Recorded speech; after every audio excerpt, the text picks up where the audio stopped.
at least as it was relayed to him, and saying that this group of 5 or 6 individuals, with one of them being extremely intoxicated, according to Jones, was basically following Revis as he was trying to retreat. Jones said that Revis was never the aggressor in this situation. And some of these details do line up based on the incident report and based on the statement that we've seen from the Pittsburgh PD, which is that this group of individuals was following Revis at a certain point. But the questions are going to remain.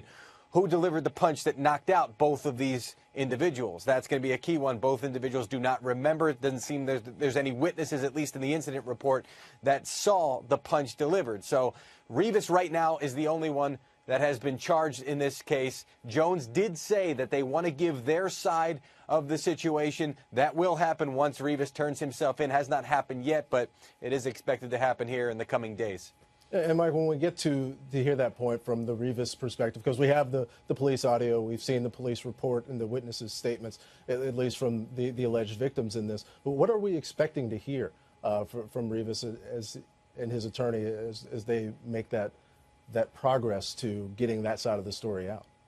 The case that they are going to make to the police here, and should this thing result or take us to a courtroom here, is that he was identified, Darrelle Revis was, as a celebrity, and that these guys were harassing him. And the point that Jones was trying to make was, at some point, Revis has to defend himself because he's retreating on this one. So that is the case that he will make. And Jones also did say that when that cell phone was taken out, he claims he wasn't sure if it was a weapon or whatnot.